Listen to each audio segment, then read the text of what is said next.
All right, we are here with Sadia, the therapist. Hi. How long have you been a therapist for? I started actually as a psychology teacher for many years. So I've been teaching psychology in schools and colleges for over 10 years. And then just during lockdown, I decided to kind of convert my qualifications into therapy. And so I've been doing that for a couple of years. But then only about a year ago, I started making content online that was therapy based advice. So it's kind of like dating advice, but it's far more psychologically informed. And I started doing that online about a year ago. And then from there, it's just kind of taken off from there, to be honest. Interesting. Yeah, so I've definitely seen some therapists, male and female, who are on TikTok, Instagram, all over. And I think it's cool that some therapists have decided to become content creators. Yeah. You Do know, you know what it is? I think from watching a lot of information on TikTok, as a therapist, you're watching it and you're thinking, this is fantastic for teaching people game. Like people are learning exactly how to get laid and how to get women and how to get that power and, really get their masculinity back. But it's not necessarily going to lead to long lasting, deeper connections. And as a therapist, you kind of want to tap into that market and absolutely have game, but that has to then translate into a long lasting relationship if you want genuine happiness. If you want an ego boost, absolutely. But if you want genuine kind of connection, it takes a little bit more. okay. So Mm. let's talk about that for a second. Yeah. What pieces of advice have you heard that would go against having a long, happy relationship? The number one piece of advice that I think is completely counterproductive to a long lasting relationship is the whole playing it cool. And, it's not about playing it cool, it's about being cool.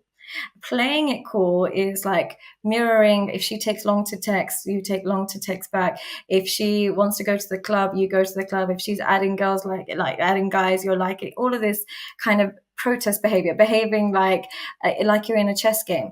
But in the reality is, to have a long lasting relationship, you have to communicate your actual standards. So if you're playing games, you're going to attract a woman that also plays games, and you're both going to be speaking the same toxic language. And eventually it's going to wear down. Whereas if you effectively communicate your standards, and your standards happen to be high value, that's more effective in creating a long lasting relationship. So I would say the whole playing lots of games, it might work in the short term, but in the long run, you're both going to wear each other down. Okay, so what would be a standard that, as an example? So what I would say is, like, say for example, you don't want to give her too many, you don't want to express too much interest early on, or you don't want to give her too many compliments, or you want to take a couple of days to reply to be cool. And I get that it definitely creates desire, but it doesn't create connection. And so, as a therapist, you're looking at that and thinking that will create desire and intrigue. But what you're doing is you're going to be attracting toxic women, because toxic women who have got lots of issues like men that are unstable and don't give them security, because that's what they're used to. But stable, long lasting women with standards and boundaries will immediately be turned off by that behavior. So you're actually ending up with a small pool of women. But some of those things help a man not appear so eager and needy. Mhm. And then that actually helps him even attract the woman at all. I.e., like doing too many compliments, showing too much interest, texting a lot, trying to meet up with them a lot. It's really hard to give advice that strikes the exact perfect balance. So sometimes it's easier to give the advice to just say, "Hey, let's lay off some of those Yeah, things." and I completely understand why men tell each other that, because there's nothing more unattractive from a woman's perspective than a man who is really needy and clingy and all of those Right. things. But Yes. there's women are completely skilled at telling the difference between a man who genuinely hasn't got time and energy to be texting and calling, and one that's playing it cool. And the one that's genuinely not haven't got time to be texting and calling is the one we're attracted to. But the one you know is playing the game is the one that you then play games back with. And this is something men don't realize. We have a radar for the difference, and we know the difference, and it's unconscious. It's totally unconscious, but we know. So the best advice to give a man is be a busy man. Yes. Be a man who's at the gym, Yes. who wakes up early, goes for a run, goes to the gym, then works on a side hustle, goes. I know it's really difficult. I'm saying this, but it takes a lot of energy to be a busy man. I personally couldn't do it. I couldn't be a man if you paid me, because it's so much effort. It's so much effort. You go to work, have a circle of friends, have to really kind of fill your hours up. And then by default, you end up being the guy that doesn't have time to text all the time, doesn't have time to give all millions of compliments. And by becoming that a man, you become a man that actually by a byproduct is you have game. But Mhm. by being a man that hasn't fulfilled his potential, you have to fake it till you make it. And women know the difference, unfortunately. I hear you, and I agree with you. I agree. It is definitely much better to be the guy who is actually busy, who is actually high value, Yeah, and instead of who isn't faking it. fazed by beautiful women all the time. Like, he sees a beautiful woman, he lets her know she's beautiful, reminds her she thinks she's beautiful, but her beauty is not going to allow her to get away with nonsense with him. And that's, you have to become that man, because a lot of Ah, men, when they aren't or used to it, they allow a woman's looks to lead to disrespect. They take a lot more. And we as women know that beauty is power, and we know it's a privilege, but there's nothing more attractive, and there's nothing that will make us submit more than when you meet a man who recognizes your beauty but isn't fazed by it. And that's a yes. really hard skill to teach. It's almost a skill you have to experience, and it's so Well, hard yeah, I because not mean, everybody can experience it. It's so difficult. I hate saying it because it's almost saying it like it's so easy, but it's the most difficult thing in the world to be this kind of man. well, the teaching leads to the experience, Yeah, right? It's like you can learn it and all the dating advice you want, but then you have to implement it and put it into practice. absolutely. You have to date a lot of attractive women to not be so swayed by her looks and treating her and putting her on a pedestal. So you don't From put the up with man's some of those perspective, things. what is it like when meeting attractive women when you're younger or for the first time? What is it like for a man? Does it kind of numb them a bit? Do they get a little bit like they let them get away with a lot more? Does that happen? Yeah, I mean, if you don't have a lot of experience with women who are super attractive, what ends up happening is that lack of experience translates to then being so excited by Mm, having this opportunity to be with someone mhm. who's attractive, and because you don't have all that experience, you almost are in this scarce mindset.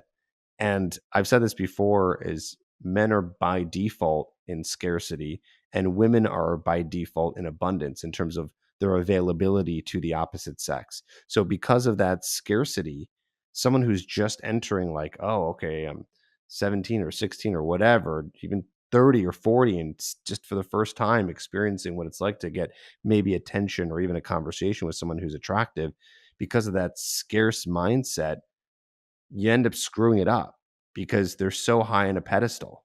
And so that becomes where you treat them like a queen and they can get away with so much, and this is what can lead to a lot of disastrous Yeah, they get away. relationships. And but one thing that men have to really realize is how you feel around a beautiful woman is how beautiful women feel around successful men, or men that don't, that actually have fulfilled their potential.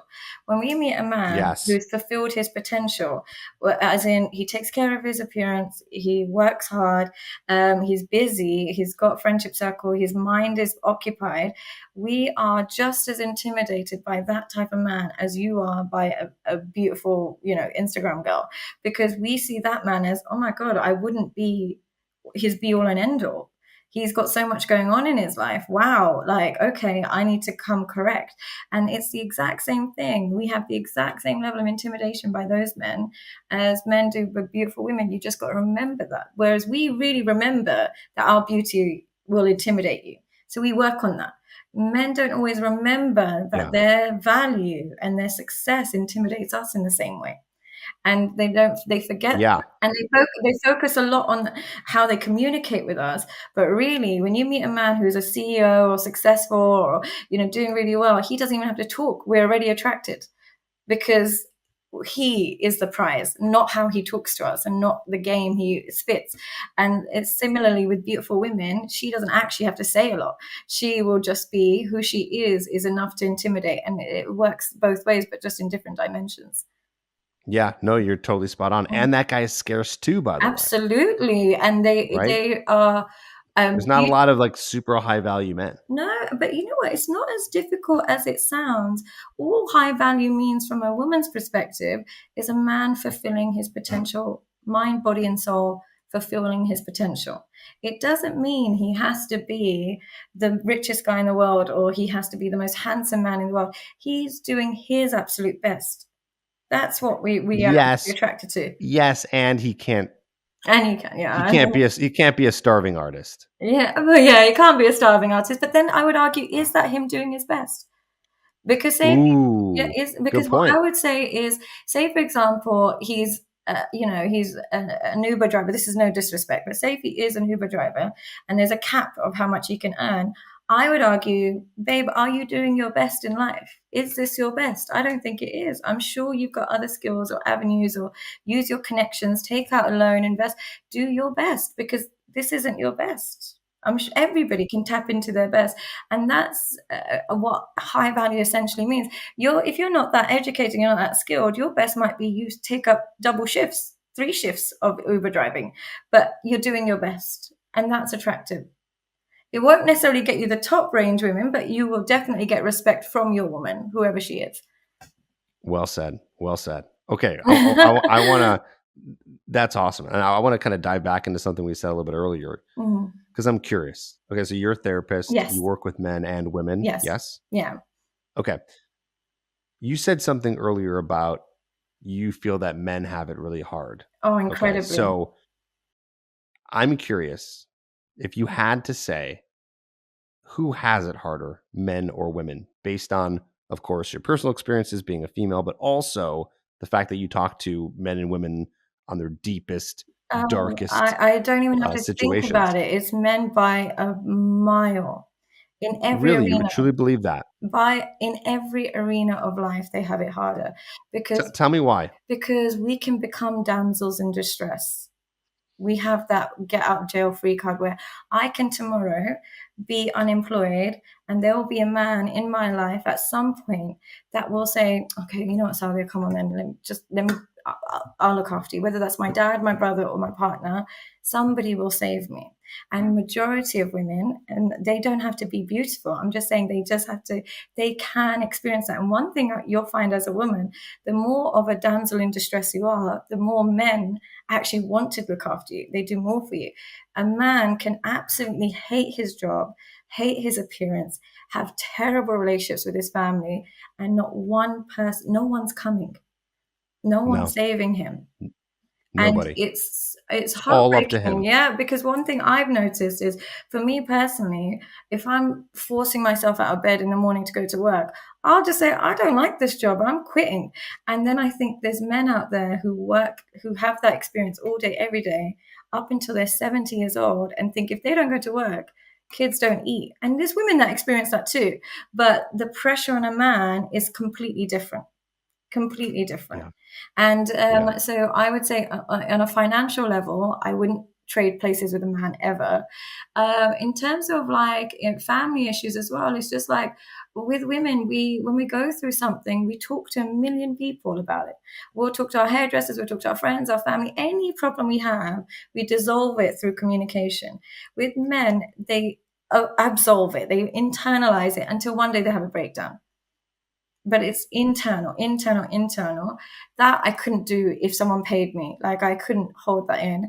And just in general, I just think like there's so much pressure on them, to be be something spectacular, especially in this day and age. There's pressure on them to be spectacular, whereas for women, all you have to do really is stay on top of your weight, learn to cook really well. I know this is probably going to sound terribly, but really, if you really want a man to be with you, cook really well, keep on top of your body, and be presentable, and just learn not to be promiscuous. Don't be too promiscuous, and you can get it. And these are all reachable targets. But telling a man you have to be a CEO to get this girl, or you have to work these many hours to pay these bills, I personally couldn't do it.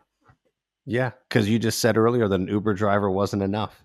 Well, he is enough for some women, but he won't be enough for the woman that he probably dreams of. His pool of availability is going to be smaller. Absolutely. And it will be a woman that he will just get by with, but it won't be a woman that he would be excited about, unfortunately. Yeah. Maybe I could be completely wrong, but to get that woman that you probably had pictures of on your wall, unfortunately, it doesn't work like that. You know, it's interesting too because a lot of women, modern women, Western women, would hear what you're saying a second ago.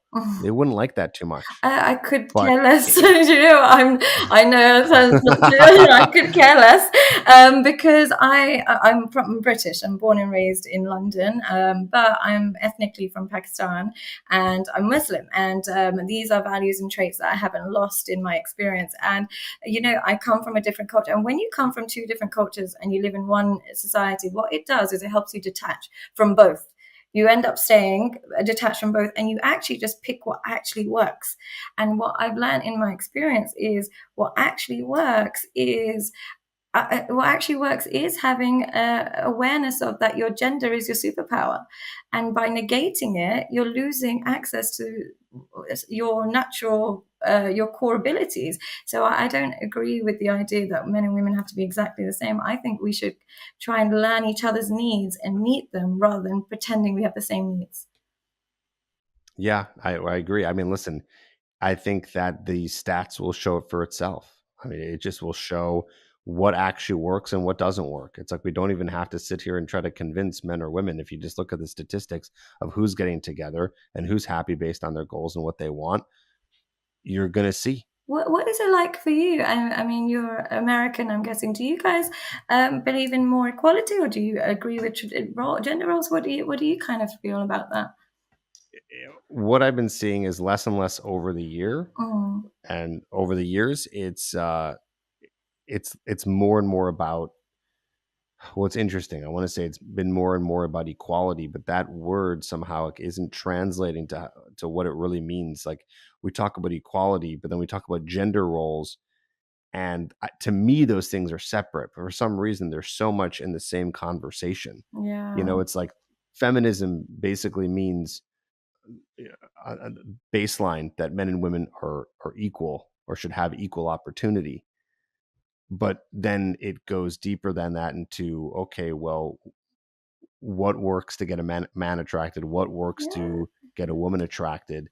And now, because of all the new opportunities that women do have, they are taking those opportunities. They're more in the workforce, and they're focusing on marriage and meeting men so much later in life. And now more and more of those women are becoming single for a lot longer and not accomplishing those goals. And the thing is, no matter what, for both men and women, humans in general, no matter how good every arena of your life is going, your romantic connections are the biggest predictor of your overall satisfaction of life. So delaying that Right. or ruining that, for the sake of your employers who will not even come to your funeral, can I just add? They will not come to you. They don't care about you. Nope. And yet you're prioritizing them over the one person that is actually responsible for your happiness, which is your partner. And Yeah. and It's relationships. yes, relationships, Yeah. your connections with people, women especially, they value connections. And you'll get to a certain age as a woman, like in your late 30s, and you know, so on and so forth, where the only question people ask you is how are your kids and how's your partner. Then no one cares about what you're doing work wise or job, like a career, like where you're traveling to. And so at a certain age, 40, 50, whatever it is, that's the only question you're going to be asked. So that's shows you what your end goal is going to be. And if you keep Yeah. trying to negate that and dilute that, you're doing your future self a disservice.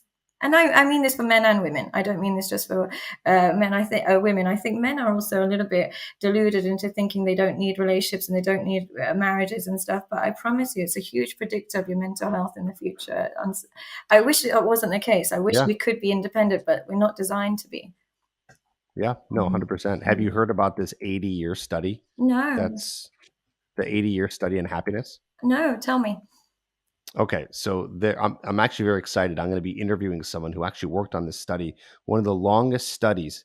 I always screw this up because I never know if it's the longest study ever or It just the sounds longest like it study would done be. It would on. be. It sounds like it. I've not heard of anything as long as that. 80 years. Would there be researchers that were still alive, like saw it through, or was it different researchers? I'm guessing. I think it just Yeah, keeps on getting handed down. yeah, So I'm going to amazing. be interviewing someone who's part of it. Here, I'll just read this to you. The Harvard study of adult development is the longest scientific study of happiness ever conducted. Radical for its time in 1938, the first of its kind study that boasts JFK as a participant is now in its 84th year, going strong with an 84% retention rate. Wow. So people Okay. stayed in it. People Amazing. stayed in it. Wow. Yep. And so I'm just reading here this email that I got from someone that's going to be in my the representation for the person that's going to be in my podcast. They say in this book, The Good Life, Dr. Scholes, who's part of this study, teaches you how to proactively create happiness for yourself by focusing not on what makes you sick, but what keeps you healthy, your Mhm. relationships. Oh, So what they wow. basically found Yeah, is that relationships with all relationships, not just your sexual relationships or your partner or romance, but your friendships, parents, siblings, everybody. Uh, the relationships you have in your life have the most effect on happiness. absolutely, absolutely. And everything up until you find your connections with people is just passing time, whether it's work, whether it's traveling. I obviously I'm a fan of all of those things. I'm not saying they're not, but they're a pastime. Your purpose is connections, and I mean that from both men and women. There's so many benefits for a man settling down and getting married. And you know, one of the things that kind of irks me a little bit about social media is they'll teach men that you don't need to settle down. You've got this pool of women and so on and so forth. But the power that comes from having one woman that is your baseline woman, and you no longer, you can finally take yourself out of that marketplace of finding women and working on game. It allows you to just focus on your career and focus on you, and it gives you such a deeper purpose. Whereas when you are dating, unfortunately, you'll find yourself hours scrolling on Instagram, hours like fighting with a girl that you're not even going to see in a couple of months. You're just wasting that masculine energy. Men are purpose driven, and dating and multiple women that you don't care about, and they have no purpose in the long run. They should just be for sex, and that's it. But when you don't know which purpose they hold, you end up wasting energy on them. So having one woman, similarly with women having one man, it stabilizes them in so many areas of their life. Yeah, yeah, Mm-hmm. interesting, right? Mm-hmm.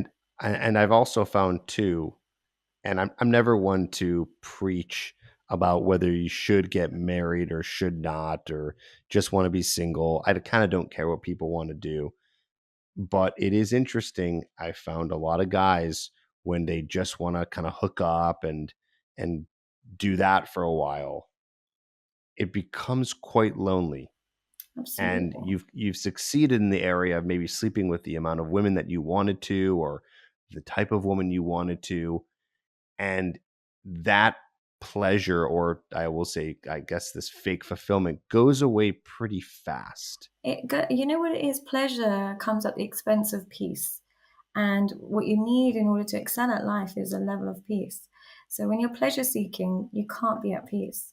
And with men, particularly, while they are chasing women and doing all of that one night stands, they don't have friends that they can talk to all day, every day, and they don't have that stable go-to kind of connection.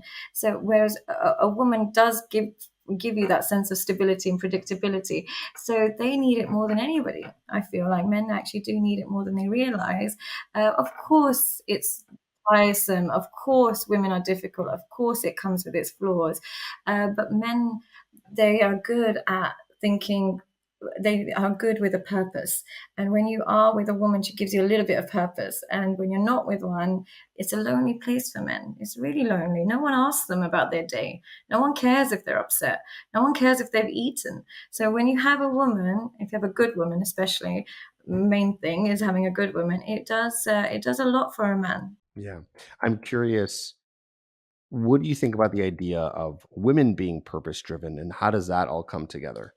Women, for especially when they're young and they've got energy, they can really convince themselves their purpose is their career and their purpose is making money and being successful. As they age, their body starts telling them a different story, and they literally will start realizing that all of what they've been doing has been a huge distraction, and they're yearning a procreation. They actually yearn child, husband, even though it's draining and so on and so forth. But they don't they learn late that that's their purpose, and they find it difficult to accept that that's their purpose. And when you don't accept that having good marriages or relationships is your purpose, you don't work on the traits that you need to cultivate a good marriage. Whereas, if you want to be a CEO, you have to wake up early, you have to make emails, you have to do all the admin. If you know that's your purpose, you'll do all of the things. If you forget your purpose is to find a good connection in your life, you'll forget to work on the things that you need to secure a good man. And they don't work on those Let things. me ask you this. Are you going to have kids? God willing, yeah, that's the plan, inshallah. Okay. Yeah. So let's say you have a boy and you have a Hmm. girl. Yeah. Will you teach them the same things, or will you teach them anything different based on one being girl, one being boy? They're completely different species. It would make Tell no me more. yeah, it would make no sense to teach them the same thing. It's like teaching a cat how to swim and a fish how to like meow and purr. They're different species. I wouldn't teach them the same thing. I would teach them basic morals the same, and like their moral compass should be exactly the same. But how they want to succeed at life would be different. How a man wants to succeed at life is being purpose driven, being ambitious, being goal orientated, being disciplined is really important for a man. For a woman to succeed at life, being nurturing, being softer, learning being empathetic is really good for a woman. She's learning how to empathize with the needs of others. This is a really important skill for women, because at one point they're going to become mothers, and for men and women to be parents, the man needs to be purpose driven, get shit done, go work, provide. The woman needs to understand the needs of the kids and the people around her. So they need to have different skills in order for them to be compatible. But they wouldn't need to be identical in any way. They wouldn't. They lose the dependency, and dependency is not a bad thing. You need some level of dependency for that connection to work. Like right now, we're having a conversation. I'm depending on you because you've got all this experience and you ask the right questions, and you're depending on me because I do therapy. The codependency is what makes this conversation work. But if we both are exactly the same, it would be boring. We wouldn't need each other. So codependency is seen as an ugly thing, but it's actually a beautiful thing. Interesting. That's a very interesting take on it too, because that word has a very negative Well, connotation it's a to it. swear word. It's seen as a swear word, like you're sick Yep. to be codependent. But we're designed to be codependent. You take a baby, a newborn baby, and if it's not dependent on its parents, it dies. We are human nature to be dependent on one another. It's not a flex to not need anybody. It's actually a bit sad. Like you should want to rely on each other. We're communal. I like the way you said that. That there's this flex Ugh, that you don't need anybody. And that comes from, I mean, that's big in America. I feel like in huge. America, it's a big flex to be strong and independent, whether male, whether female. It's just like that's and I get it on some level. Like, okay, yeah, you don't want to necessarily rely on anyone else. You do become a more efficient human to be able to survive and do the things you need to do on your Mm. own. But there is something somewhat beautiful about that codependent kind of synergistic relationship. Absolutely. And what research actually finds, and they say they do this even with children, when you find somebody, whether that's parents, siblings, friends, or a partner that you can depend on and rely on, it makes you more independent. So, for example, if I'm seeing a man and I can rely on him when it comes to, I need something to eat, I need to go somewhere. If I'm sick, he looks after me. When I call him, he picks up. What that does is then I go into the world more independent. I don't need to call him every 5 minutes and like see where he is, or I don't need to be clingy because he's set the base for me. So actually, in order to get independent, you need somebody to depend on a psychological level. Similarly, if you have parents that you can really depend on and rely on, it makes you comfortably independent in the real world, where you trust people and you have this beautiful relationship with other people. Whereas if you have unreliable or hostile parents, you find the real world experiences, you get anxious. You're always a bit nervous about being in the real world. So codependency actually stimulates independence. I like that. I like that. Yeah. Let's I want to dive even deeper into these differences between men and women, and based off of kind of what we're saying here of this nice codependent relationship, where do you think the biggest differences lie? And a second kind of sub question to that is, why are we finding that is such a big fight? Differences between men and women? Yeah. Psychologically, the biggest difference is women actually require dependence, and men, once they find somebody, they actually like someone, they like to feel needed. So men don't actually like to be dependent. It's not actually their masculine energy to be dependent on a woman, but having her being dependent on them, making them feel needed, gives them strength. It actually gives them purpose. So when they meet a girl who actually does rely on them a bit, it actually gives them motivation and stuff. So women like a man that they can depend on. Women like a man like a woman that needs them. It gives them that ego boost. Their ego is their everything. It gives them that boost.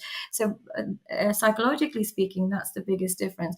But in terms of modern life, I think the biggest difference is women see it as humiliating to love and adore and look after their partner, whereas men are starting to see it as a flex. I use that word because there's no other kind of word, when they can look after a woman and they've got her, sorted, and she's happy and she's settled.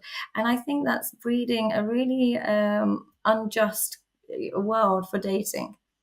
How so?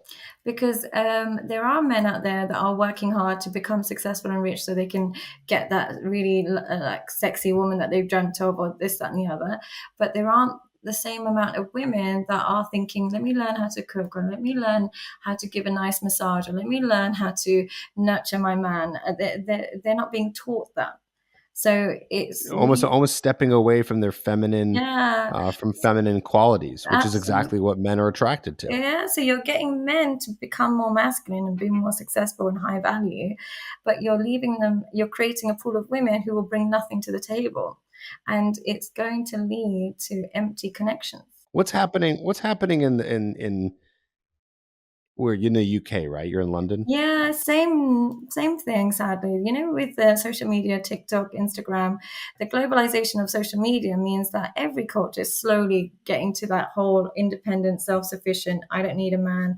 And also, to be fair, equally, that red pill culture, that's also spreading. So it's that division. What I find in TikTok, which I find quite interesting, when I give relationship advice that is designed to create connection. So I'm like, how to Yeah. love your partner, how to resolve arguments. It will get very few views. But when I say something very divisive, men versus women, it will get 4 million views or 2 million views. And it's like people are hungry to divide from one another, and it's a shame because that's not the society we should be aiming for, but unfortunately it's what they want to see. Do you find that as well? Do you find that when you're more divisive you get more views? Oh, 100%. You know what the title of this podcast episode is going to be? Yeah, I mean, it is what it is. I mean, I don't make the rules, but it's just what I've observed. And so, like with, But I like real quick. Sorry to no, interrupt. I no, really sorry. like what you said here, though. So I the title of this episode is going to be something along the lines of the difference between women and men. Yeah. But what I like that you're saying is kind of like, let's look at the differences. Let's accept the differences. Mm. Let's almost put those differences on a pedestal and say it's amazing that It's women can be like beautiful. this and men can be like this, beautiful. Mm. And then let's put those together and say, wow, how awesome is it, these differences, and how great that can make a What a relationship or great put two puzzle. people together Yeah. It's a instead beautiful of like puzzle. Yeah, it's a beautiful. shaming, instead of shaming. Yeah, why do we have to say like, oh, women are so emotional. Oh, they're so yeah, they're emotional. Men are so logical. Isn't it beautiful that two people can come with completely different perspectives and look at the same thing and learn from each other? Why is that an insult? That, I'm a woman, so obviously my emotions do take over, and my partner's going to be more logical. So if we're both looking at a business plan, he might be like, okay, this is how we cut corners, and this is if we pay less on this end. But I'll say, no, no, that's not fair because they need this. And together, how beautiful of a company could we create if all these CEOs and billionaires had a female brain with them alongside with their logical brain, we wouldn't have Amazon workers that are protesting, or we wouldn't have like sweatshops and stuff. Well, I'm not saying we wouldn't have them, but I'm just saying that potentially could go down. So that's synergy, like you call it, is a beautiful thing. I don't know why we use it as insults to each other. It's like saying, "Ha, you Yeah. got black hair, you got white hair." Like, why is it? It's something we're born with. It's natural. It's a beautiful thing. It's designed so that we can be compatible. It's not really. I don't understand why it's a war these days. Yeah, I don't know. Well, because I don't think a lot of modern women and people in the West want to accept those differences. Yeah, I wonder why. I wonder what do you I think it don't know. is? I'm not sure. I Yeah. don't know. I don't know where it's evolved from. I mean, there's so many different theories, but that I can't explain because I don't know them myself that well.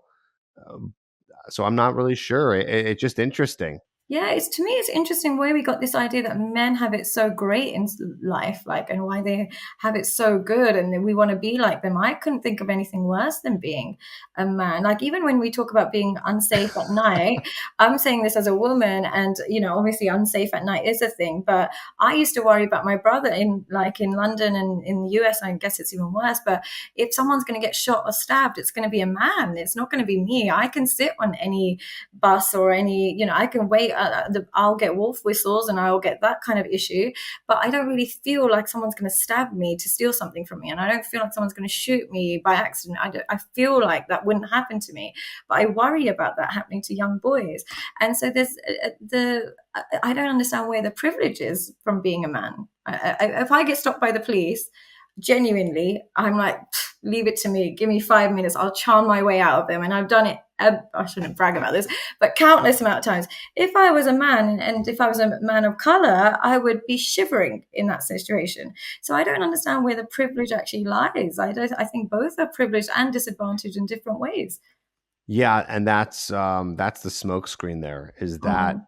there is a patriarchy and that we as men have so much, but as I learn and as I continue to have conversations with you and other experts and just learn about this, it doesn't seem to be the case. It's just different It just privileges doesn't and seem to be the case. disadvantages. It's not that one is more than the others. It's just different. Do you feel like you have a privilege as a man? Like, do you feel like you're privileged, or do you find it pretty equal? Um, I feel on the race side, I Yeah, feel at times that I might. yeah. The It race it thing feels is like real. that. But then what I always say to feminists is when I see white women saying that they're a feminist and they want equal rights as men, I ask them, do you want equal rights as men or do you want equal rights as white men? Because do you want to be treated like a black man? Do you really want to be treated like it's not easy being a black man and black Muslim man? I'm saying Exactly. this, my name is Muslim, and I get a little bit whenever I land in America, I always get asked, where have you been? And so on and so forth. I can't imagine what must go through when you're a black Muslim man going into an airport. So when these white English women talk about they want equal rights with men, I always ask, do you want equal rights with men or white men? Because I promise you, you don't want to be in the equal position of a brown or a black man in any position.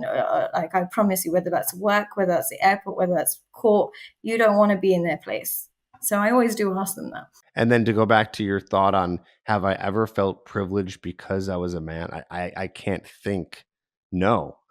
I mean, But I felt privileged as a woman many times. Yeah.